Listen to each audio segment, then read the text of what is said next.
Welcome back, guys. This is video number 2 of our Mudboss video series. Hopefully you guys enjoyed the video number 1. Stay tuned for more footage, but today we are going to start working on the chassis and the suspension and kind of what to look for when it comes to setting one of these things up and how I go about doing it. So with that, let's go ahead and get you guys a little bit closer and get straight into preparing this and getting it ready to get racing. So let's get building, guys.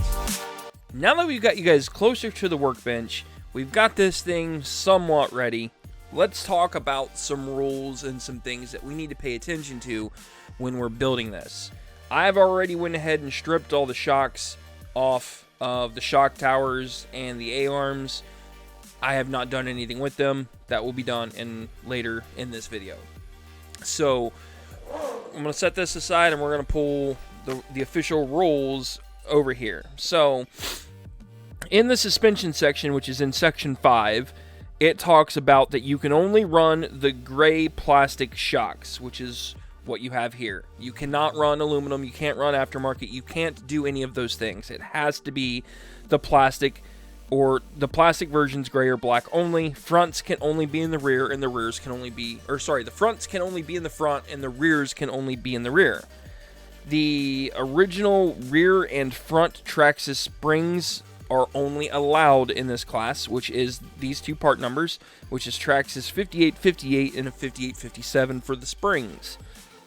Front springs may be cut in order to shorten them, but no more than 5 rounds can be removed on one end. So that's saying if you try to remove 5 rounds on one side of the spring, you can't remove 5 rounds on this side of the spring as well.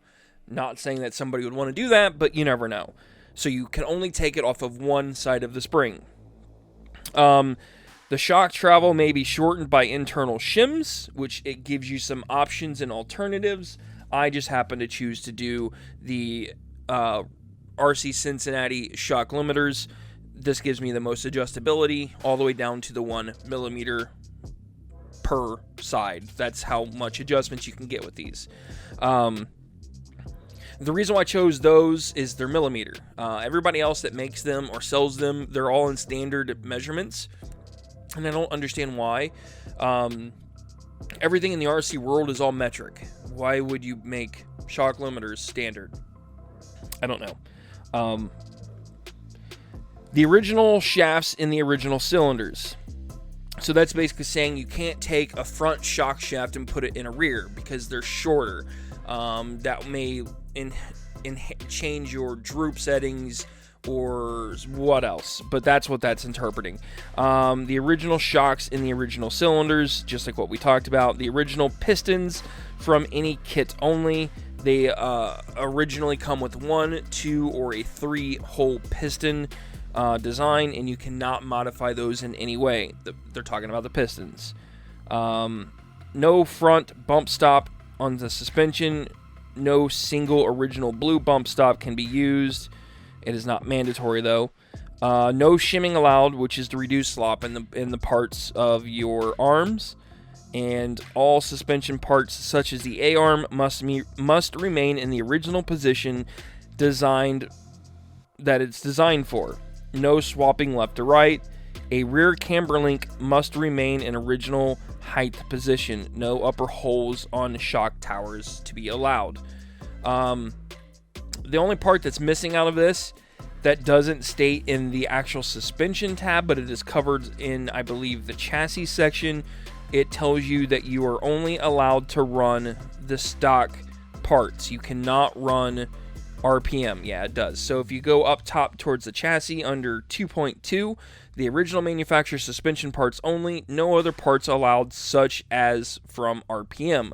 Original manufacturer chassis parts only, no aftermarket hop-up or optional aluminum parts are allowed.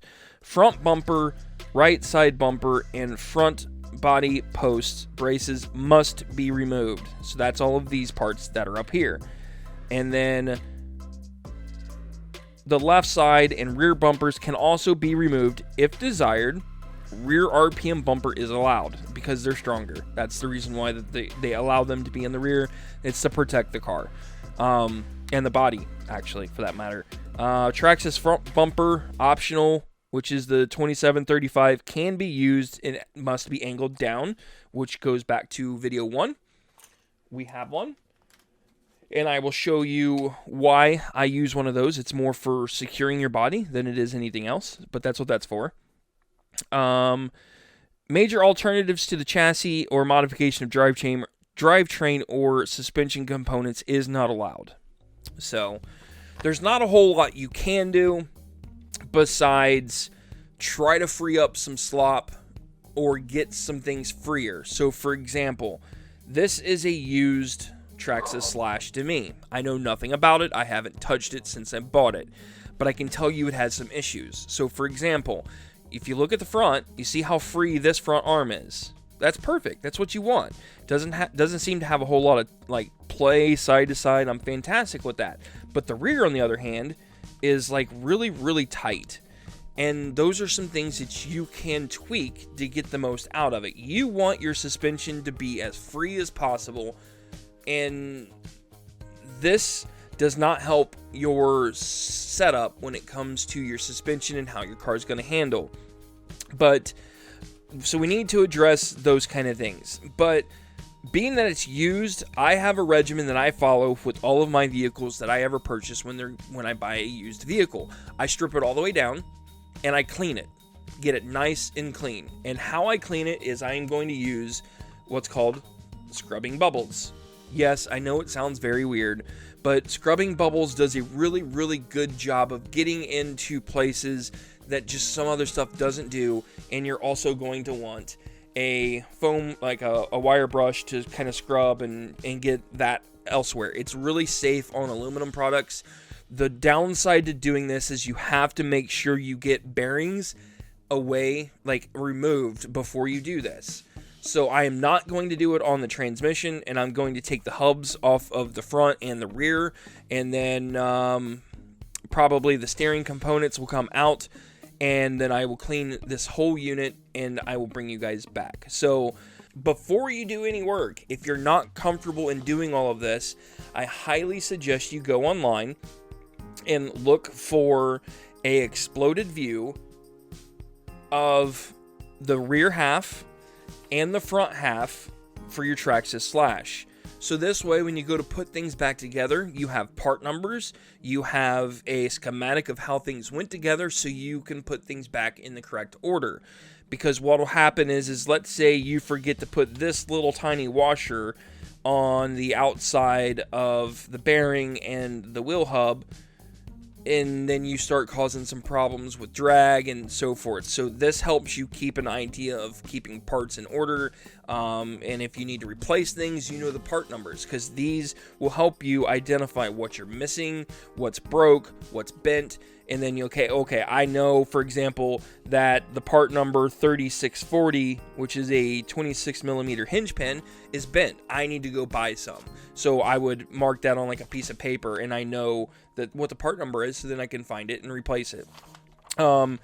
This is a lifesaver when it comes to tearing things apart and putting them back together. It does not apply strictly to this. It is all builds. I do this, so that is something I suggest you do as well.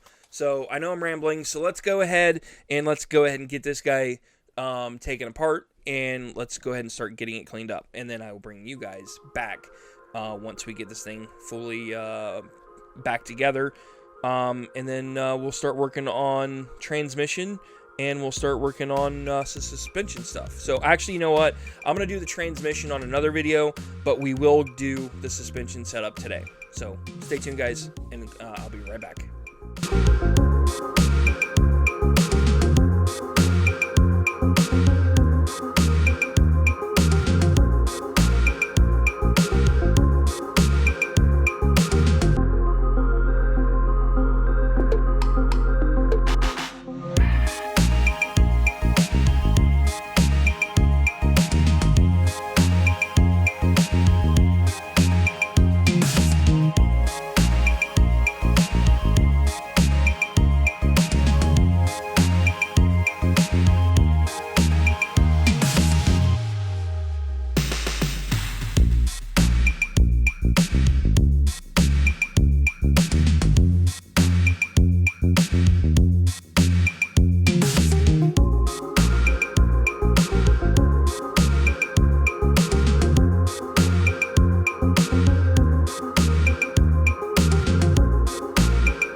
Okay, guys, got everything cleaned up, at least the parts that I wanted. So the chassis, the A-arms for the rear skid plate, the battery brace, and the front assembly all went for a bath using the scrubbing bubbles technique and a brush. Brought it back to the garage, air dried it with my air compressor, blowed it as dry as I could possibly get it to make it so that things don't rust, because I know there's some screws still left in that piece. But you notice, I intentionally did not wash the transmission because it has bearings, and I know this is not a 100% sealed unit. This will be a video all by itself on how to make that tune and everything else. But these are the reasons why you tear apart a used vehicle. And it's the risk that you also take while buying a used vehicle. Because you don't know what you got, you don't know the history of the vehicle, and so forth. So, first things that I noticed are, like, these drive shafts are a little bit twisted. Don't know if you can see this or not. My camera, I know, is not going to autofocus on it, but if I bring it back far enough and into the light, you might be able to see that about right where my thumb is, it starts twisting. And an easy way to find that out is it should slide in and out real free, just like that. But as soon as I get to about right there, it doesn't want to go any farther. So at some point, this had generated enough torque and twist that it actually twisted this drive shaft. I'm not that concerned about it for the application of how this particular vehicle is going to get ran, especially with just a 12-turn motor. But those are some things to look for. But what caught my attention, and I didn't see this when I bought it, and this is the reason why I tear these things apart. This rear hub carrier is broke. It may not look like it from your angle. And I don't know if you can see this or not, but watch. See? Just snapped right in half. It had a crack, and you can see where it's bright white and dark that crack was halfway through that hub carrier. If you guys don't tear apart your car and inspect it, these are the things that cause you not to win races. Right here. It doesn't look like much, and I know it's not much, but I promise you, if you don't tear it apart, you don't clean it, this is what happens. You get on the track, and you hit a wall, somebody barely hits you, and then next thing you know, your rear hub carrier's broke, and you just waste an entire round of racing in the pits because you broke a hub carrier. Or you have a axle shaft that's broke, or whatever the case is that you missed. So please, I urge you to tear apart your car if you buy a used one, down to about as far as I took this thing apart. I know it's very intimidating for some people. If you are not comfortable, then don't. I'm not saying you have to, but my point is, if you take the time now off of the track and prepare your car correctly, it prepares you for success on the track. And I can't stress that enough. So, now let's start addressing those suspension components that I had brought up previously. So, I used the scrubbing bubbles. Let me backtrack real quick. I used the scrubbing bubbles to clean all of these components and pieces, but now it's got that real dull finish. I typically will follow it up with just some Armor All. You can pick this up at Walmart, any automotive center, for probably $3. I haven't bought this in a while, so I don't know what the current price is. You don't have to use Armor All. I personally enjoy the look that it gives the pieces. I would not suggest you put it on your chassis, just because what will happen is you go to double-side sticky whatever you want onto the chassis, then next thing you know, it does not want to stick. You don't have to do this step. This is something that I do just because I enjoy the darker black look that you get with the plastic pieces. It helps restore some of the plastic, but I also feel like it actually repels some dirt. I It may attract dirt. I don't know. I can't speak scientifically on it. I know if you put lubricants or oils or greases on components, it typically does draw dirt and holds it. I just personally have not found that Armor All does that. It's from my experience. You don't have to. Skip the step if you don't want to do it. Also, you can use just a standard degreaser. You don't have to use scrubbing bubbles. I just have really good success with scrubbing bubbles. I feel like it gets in places a little bit better, and it does a better job of pulling that dirt up and out of the crevices for you to get in there with the brush and get it out versus just a standard degreaser, but you can use a degreaser.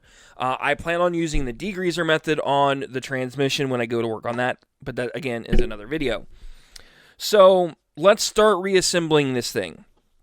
We know that the front is free, so I'm not worried about the front. That's okay. It's the rear that has my main attention. So we need to rebuild the rear suspension section so you guys can see what's going on. Parts and pieces on how I disassembled it. I try to keep the left and the right separate from each other. It's preference. You don't have to. It's not rocket science. It's just a matter of finding the right screws and the right bolts and so forth to put things back together in an appropriate order. This goes, so the rear body mounts face the rear, and I also suggest having a good set of tools, especially if you plan on doing any kind of racing, because the last thing you want to do is being stuck dealing with stripped screws or trying to find the right tool to do the job, because the more time you're fighting the car, like getting it repaired, the less time you have to prepare yourself on your car when it comes to making changes that you need to make. I'm not saying buy MIP. You don't have to. I love my MIP tools. I don't think that buying an MIP is ultimately the say-all for everything. I've had really, really good luck with buying a 5-in-1 kit that's very similar to this. This is actually a ProTech RC that comes with a bunch of different nut drivers. I want to say this is like $30, but I have the associated version that's an aluminum handle, and all the bits and stuff fit into the handle itself, so it's a nice compact kit. It was like $45. I'll put some links down low in the description to both of those pieces if you're curious on the tools. But just invest. It's a one-time investment, and I know if you're new to the industry, it's hard for some people to understand how that a good quality tool can make a difference, but I promise you it does. So trust me when I say it. Please spend some money on some quality tools. So first things first, I'm going to take my rear hinge pin and I'm going to roll it across my table. And what I'm looking for is to see if it's out of warp, like if it's bent.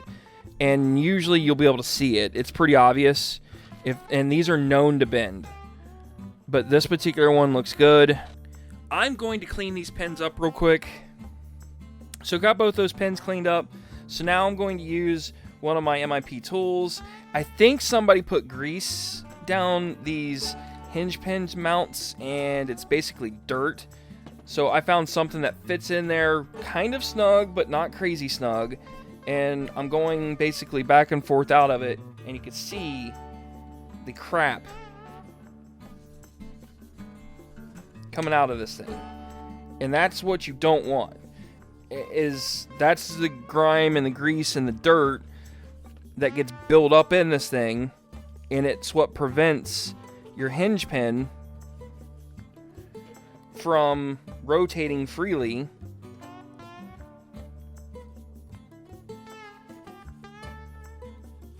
And then you can squirt a little degreaser down in these things.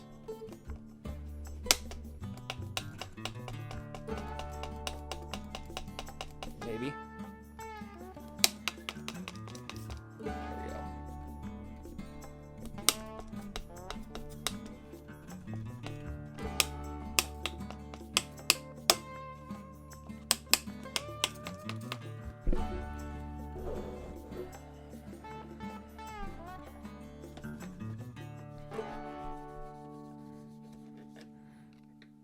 Do the same thing on both sides. You can see the amount of dirt that's coming out of this. Take your hinge pin, do the same thing.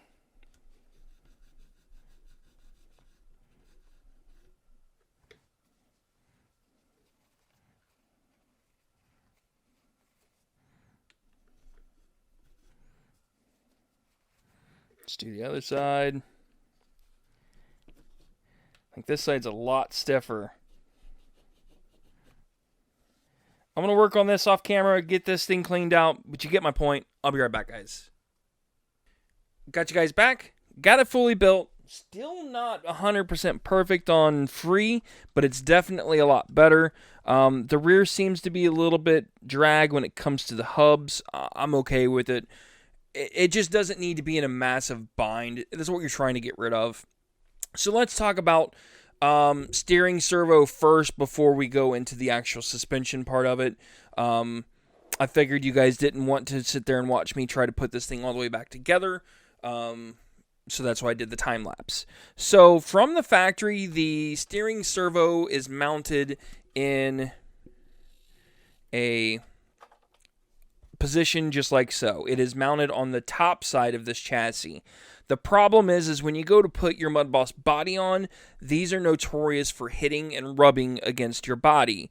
So that position is not going to work very well. So what everybody suggests you do with this particular chassis is take this out and put it in the bottom and go in from the top. So the reasons why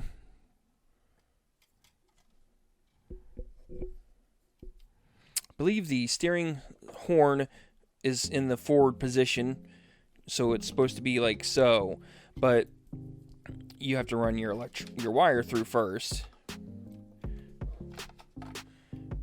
in your arms, and what that helps is with bump steer. It helps also bring center of gravity down on the chassis. It does a few things for you on swapping out your steering servo to the bottom side of the chassis. Now we get to what I feel like is probably the more complicated subject of this particular build and how I go about doing it. So the concept of Mudboss racing, specifically the higher center of gravity of chassis, you're trying to get all of the weight down to prevent this rolling from happening. You want some. Like, I'm not saying you don't want any, but you're trying to get everything down, because if it's up, all you're doing is preventing or allowing more body roll, which makes it a lot more unpredictable when it comes to cornering. I'm not saying you want to get rid of body roll completely, so don't think I'm just trying to say this is what you want to do. We're going to start with trying to figure out droop. So what you're going to do is take one of your rear shocks and disassemble it. So let's go ahead and move this out of the way.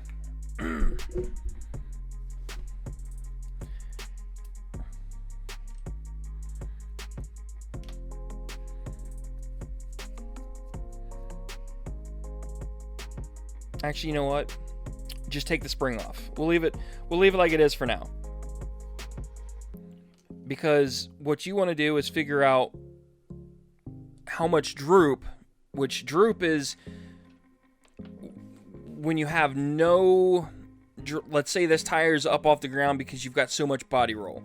Your droop is how much down your shock has to go from having weight, and that's basically droop. But you can set your droop so it stops at a certain height from your eyelet to your suspension arm, and that's what you want to try to calculate and figure out. So what I suggest, and from what I've understand with the high center of gravity chassis, at minimum you pretty much want these arms straight flat. You really don't want any kind of downwards angle to them, because all you're doing is allowing the weight to be up at that point, and instead you want to kind of lock it down so it's flush.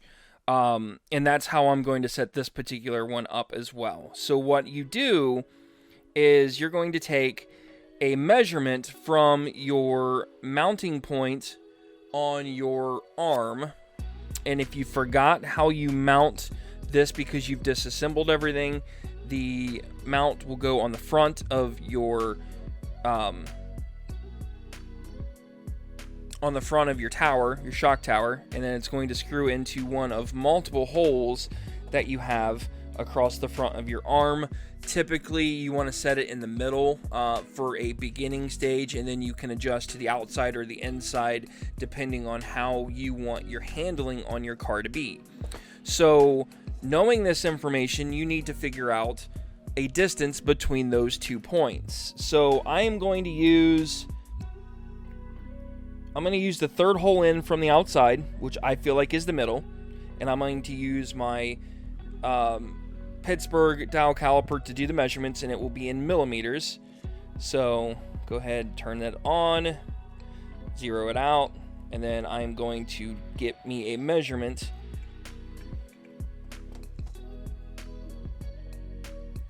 from one hole to the other.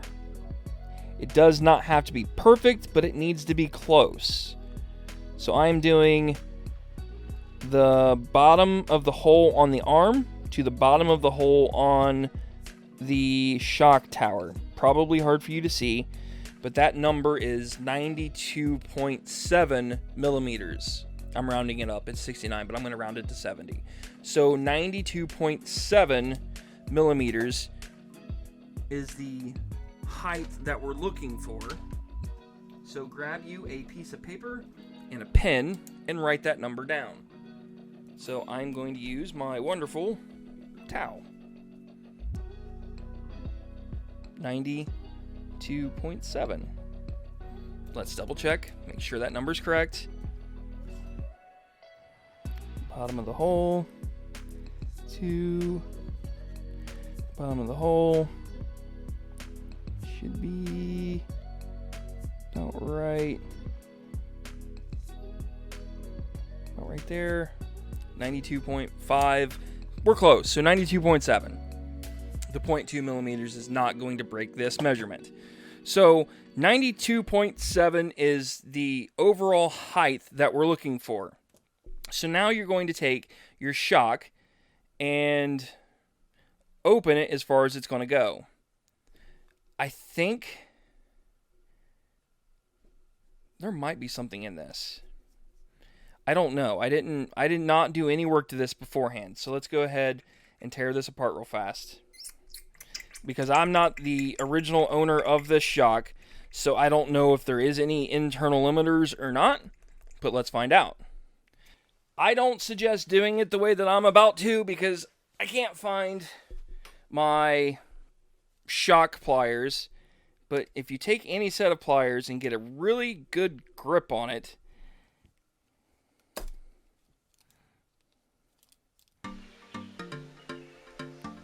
and not letting it spin is the most important part, because what you're trying to do is not let any kind of marring or anything happen on the shock shaft itself, because that's marring is what will destroy your seals, and then you're gonna, I'll say there's a little one in there, not a lot. Other than that, it is stock the way it is. Okay, so let's go ahead, reassemble this real fast without all the internals, because I don't need it all right now. And what I want to do is measure the distance from eye to eye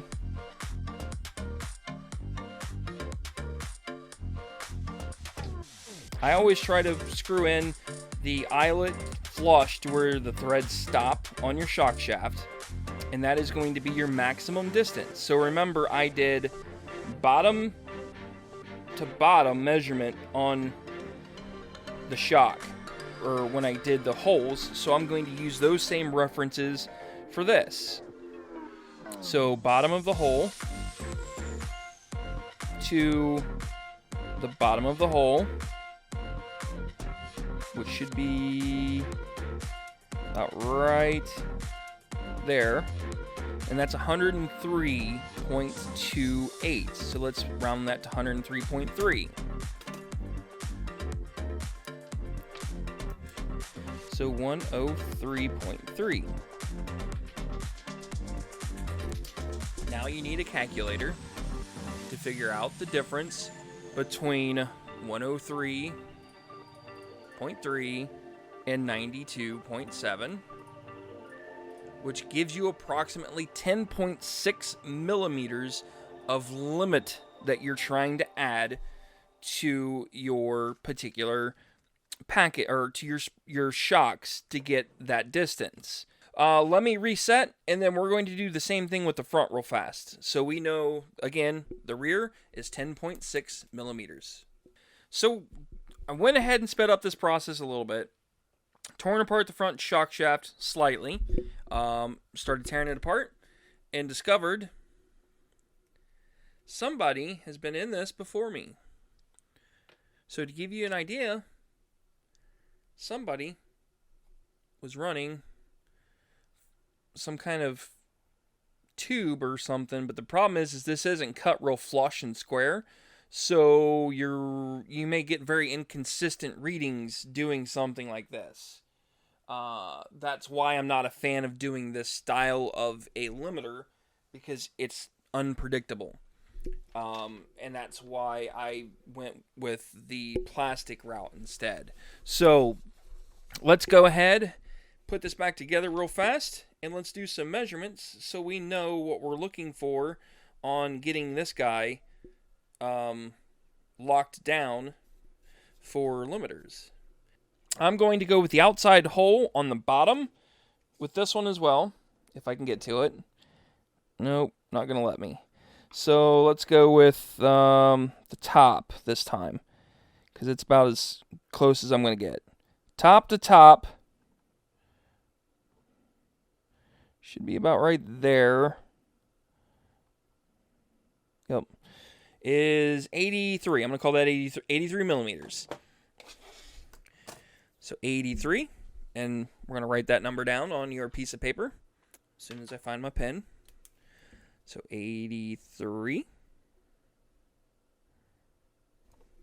And then take your shock shaft in its fully open position, and we are doing top to top. The problem with these is these like to swivel, so I've learned to lay them flush, and you'll get a relatively accurate reading because the board helps keep it in that position. So in this case, it is top. It's actually about the same. So in a perfect world, yep.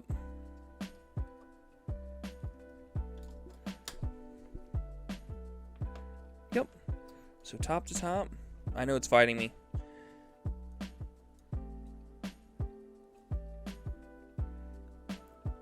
Oh, come on. It's the oil sticking. So top to top is about, I'm going to call it 90 millimeters. It's 89.5 or 6. So let's just round that up to 90.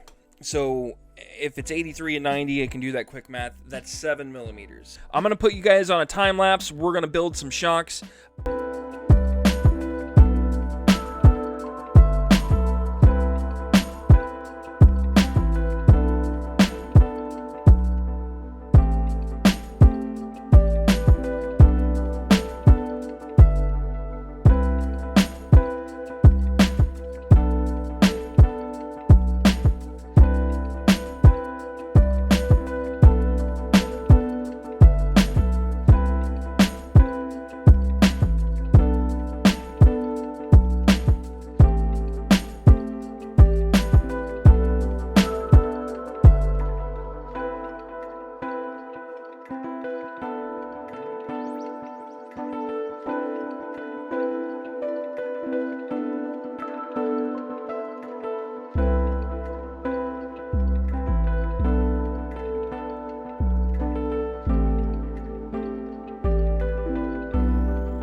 So let's go ahead and show you how I build my shocks and what we're doing.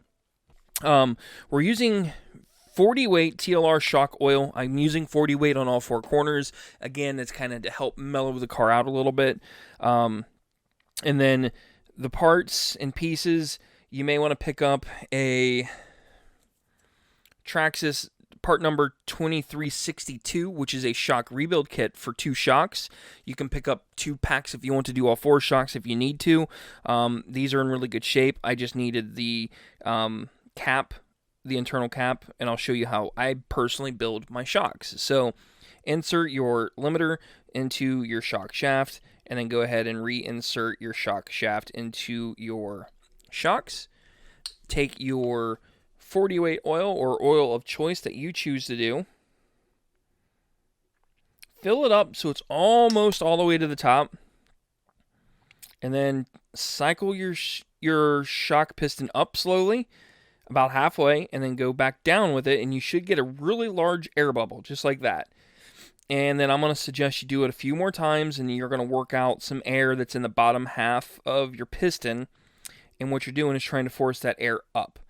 And then it dropped down a pretty significant amount. You don't need to add a lot at this point, and I'm going to do about that much. You don't need to go all the way back up top, because you have to put your cap, your cap back on this. And this cap is what holds the pressure of this vessel when it comes to your shock shaft and your whole assembly. So how I personally do this, and what you're trying to do, is get all the air out of this before you seal it shut. So take your shock, slowly push it up, and as you come up to the top, your shock oil is also going to rise just a little bit. Go till you're about a ½ inch or so from being all the way maxed out to the top, and go ahead and put on your cap. Not the threaded cap, but just the rubber boot, and then hold it with your finger and then pull backwards. And then now you notice that that cap, that boot, sucked down into it. So what I'm going to suggest you do is cycle this a few times. You're going to feel the pressure on your finger going up and down, but this is how you check for rebound. So if you go all the way up, that shock should stay in the top position just like it did. And then if you come down, it should stay all the way down. What happens is people will rebuild these, and they're going to leave a bunch of air inside this shock. And that air is pressure that you don't want. It ends up forcing what's called rebound. So now if I cycle this a few times and go ahead and bottom this thing all the way out and let go, it's going to bounce back just a little bit. I'm okay with that. It's not enough to really matter. If it comes down a lot, then you've got a big air pocket in here, and that's what you want to get rid of. So that is how I personally build my shocks, and that little pushback that you're getting, that's called rebound. And some people want rebound on shocks, and some people don't. So it is a fine-tuning tool that you could use. The problem is a lot of these shocks are not built to very, very, very strict tolerances. So sometimes air will generate and get inside your shock no matter what you do. So that rebound may become more prevalent as you go on. So that is how I build a shock from the ground up, tearing it apart, stripping it apart, and cleaning it. So next thing I want to talk to you about is cutting springs. This is a fine-tuning option on how you want to go about cutting a spring. It is personal preference. Some people will do 2, 3, 4 turns. I do suggest you cut the front, but it depends on how you want to cut it. I'm going to use this as the guideline because that's where your shock sits. So I count 1, 2, 3, 4, 5, 6. I am personally going to cut these at 1. I'm going to do 1.5 turns. So that would be the back side. 1, which should be about right there. I'm going to take a set of side cuts and cut that at 1.5 turns. And this is going to be how I do the front of this car. So let me go ahead and get these cut. I'm not going to do it on camera because this can get kind of dangerous and stuff goes flying everywhere. Let me bring you guys back once I get these cut. Okay, guys. Taking your side cuts and snipping them off to where you want them. I went a little bit on the shallower side of 1.5 turns. So I went to like 1.25, cut it, and then I went to the 1.5 mark and twisted and bent this so it's somewhat flat. And the reason why I do that is it helps the spring perch on your shock a place to ride. If you just cut it, it can want to walk on you a little bit, so keep that in mind. It's the biggest thing I can stress to you is if you cut some springs, just do your best to get both of them cut at almost the same angle and distance, because if not, then you're going to have some issues with like some setup things just not wanting to play very well or whatnot. So I suggest trying to make them as equal as you can when you cut. It's personal preference. Everybody does things differently on how they cut them. I'm not a fan of cutting springs a lot, but I do it. I feel like it's needed to help soften up the front nose a little bit. But again, it's more of a personal preference than it is anything else. So that is how I do my springs for my front shocks. So now let's go ahead and put this back together. So now we've got our suspension set up. The front is a little bit on the upside, which I'm okay with. It's going to help keep that nose down. It's going to help with some steering. And then the last part we want to talk about is going to be our front bumper. Part number, again, 2735. It is a front bumper. And what this does is it allows me to mount double-sided tape to the body, and it gives a place for the nose to rest on. And it will mount right there. So flip it over. You're going to take 2 of your bigger screws from the disassembly section time when you tore it all apart for the front nose, and it's going to screw into the front hole. Put that on both sides.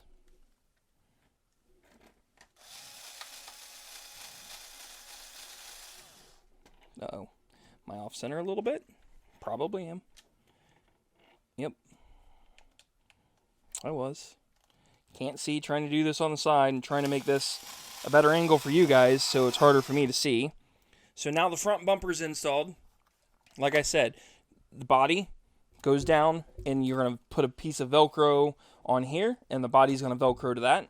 And then the last part is going to be installing our body mounts, and they will mount to the front post where we removed the original side panels, and you can reuse the same screws that were already there. It does include some, but they're really short. They're not going to work because it has to go through so much material here. So I would suggest you find a couple of long replacements if you do not have a long set to use. They don't have to be crazy long, but they need to be long enough to get into. Yep, so I'm going to go with a pair of these. And of course, these are really small heads, which I don't like, but whatever. So, stand this up on its side. And screw these in. And you're going to do this for both sides. I will bring you back once we get this completed. Now we've went ahead, mounted up, mocked up our body. I had to drill a couple new holes in the body. The spacers are on the second hole for allowing the body to come down. I'm not going to really focus on adjusting the body until I get the tires and wheels on it and get it to a track to see how bad we're going to drag or anything like that. But it gives me plenty of room to go up and down, and I feel like that the 2.5 inch Duratrax body mounts are perfect for this application. I hate when people put like 4-inch ones in here. They stick out real far. In my opinion, it's just ugly. Just buy the right parts. And then the front piece, this is what I was talking about. So the nose is, I installed some Velcro on the backside of it. I have not put any on the plastic piece yet, but that's where you put that on there and it secures the nose from wanting to flop around on you. It helps it make it a little bit more secure. Also, if you get into wrecks, it's not going to flop around, and these tend to break real easy if you hit a lot of stuff with them, so that helps make that nose a lot rigid. I hope that makes sense to you guys. So with this, we're going to wrap this video up. I know this is kind of a long one.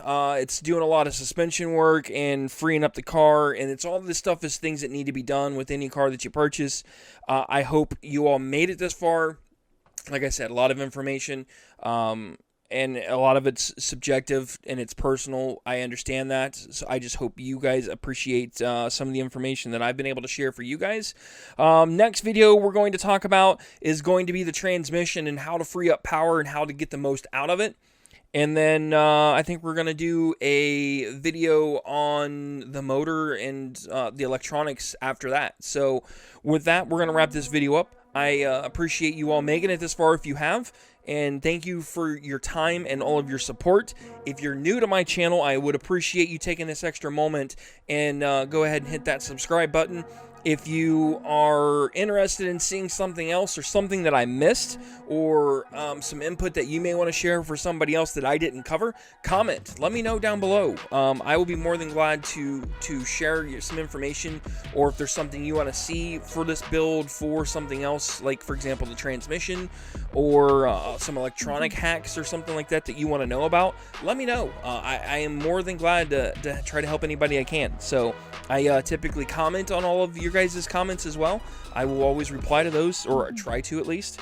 And again, I appreciate all of your guys' support and all of your time. So with that, we're going to wrap this video up. Thank you guys for watching. I'm glad you all made it this far, and I hope you all have a wonderful and fantastic day.